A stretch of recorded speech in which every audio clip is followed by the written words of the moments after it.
time. No, it's been absolutely amazing, and these 5 pointers you've given are of fantastic value to anyone wanting to get into property, any young investors out there. But what would be, if you was to give two pieces of advice to a young aspiring investor or property investor or business person or entrepreneur? It doesn't necessarily have to be about property in essence. What would be those two pieces of advice be based on your experience that you've had in your years of entrepreneurship? Yeah, I think that's a powerful question. I think the first answer I would give is start now. Yeah. Start now. And everybody I believe has heard the statement, time waits for no man. Start now.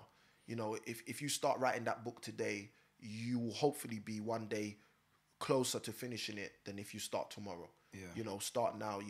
I've heard people say tomorrow's not promised. There's all these catchphrases, slogans I could use, but the reality is, I would say They're all start non-progressive, aren't they? There When you you go. really look deep into it, I realize that none of them are really progressive. There you go. Start now. Because what I found for myself is that in 2005 is when I really got interested in property in terms of actively, and I wanted to do something. And the way I wanted to get in is I was going to do my first degree. I had student loan money. I didn't move out of my home. I was living with my parent, and I said to my dad, I said, Dad, look, I got this student loan money. Let's invest in property. And my dad said, now's not the right time. Now the issue is I didn't know better questions at that point. I should have asked a better question like, okay, so when's the right time? And that would have helped me understand that, nobody knows the future. So if nobody knows the future, start now. But the reality was I didn't start in 2005 as actively as I could have or should have, in my opinion. I'm not a person who lives with regret, but I've learned from that. And I realized that taking action, I've got a slogan. It's on my website, samuelkimwin.com, but the slogan's there in big writing. It says action begets action. That's one of my key slogans. I always say it to myself: action begets action. Me being here on this podcast will cause me to take other action. Me doing the interview I did yesterday will cause me to take other action. Me going out and having a flyer campaign where my leaflets go out to 4,000 properties in an area in East London will cause me to take other action. Even if it's just the fact someone calls me and I have to take the action of answering my phone to say, hi, yeah, this is Samuel. I help people sell properties quickly or whatever. The point is action begets action. So the first advice I'd give to someone who's starting out as an entrepreneur or very interested in going into property investment is start today, start now. The second thing I would say is basically align yourself with people who know what they're doing. People who know what they're doing and who are willing to give you that insight. Again, this is something I learned from a mentor when I was very, very young. I think I was 18, 19.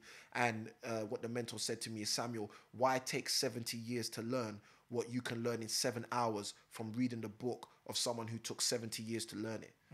And that stays with me, and it's going to stay with me till the day I die. And this is the reason why I want to write books or write more books. This is the reason why I like giving value. This is the reason why I always think about capturing my value in ways that can outlive me, because I always think to myself, I now want to do for the community, for people, for investors, for others, what was done for me.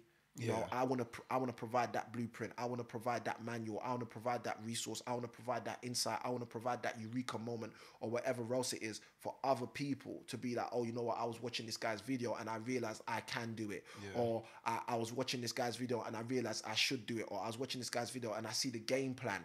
I see how we can do it with very little resources, or physically or financially or whatever. So for me, there will be the two takeaways that I would definitely say to anyone who's budding and wanting to start up. First thing, start now. And second thing, align yourself with people who know what they're doing and who can help you. And if you think I'm one of those people, if you think my values resonates with your values, because I think that's a very key thing to start with, making sure there's congruence in values. Because what happens is you can have someone who has all the knowledge you want and all the knowledge you need to be successful. However, their values are not congruent with your values. And the problem with that is that starts taking you on a different journey long term. So for example, I remember when I wanted to be very active in terms of learning about property, there were two potential organizations that I considered going with. And I'm not a proud person. I like to operate in a very humble manner.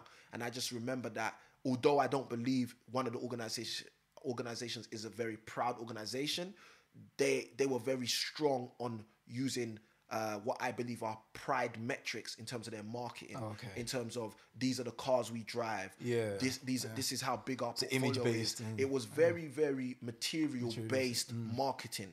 Now, again, you know, I've had the fortune of meeting the people at the top of that organization, and like I've said, I don't believe necessarily they are pride based in that sense. That it's not all about ego and materialism. Yeah. But because they led with that marketing, that was for me the indication that I didn't want to go with them in terms of my training. And again, it's not to say to anyone do or don't. It's just to say to people, my core value in that is align yourself with people whose values are similar to your values. Yeah. So, you know, if I drove up today to this interview in an Aston Martin, it's not something I want to talk about. You know, it's just that's the vehicle I used to get here. If I drove here in a Mini Cooper, it's not something I want to talk about.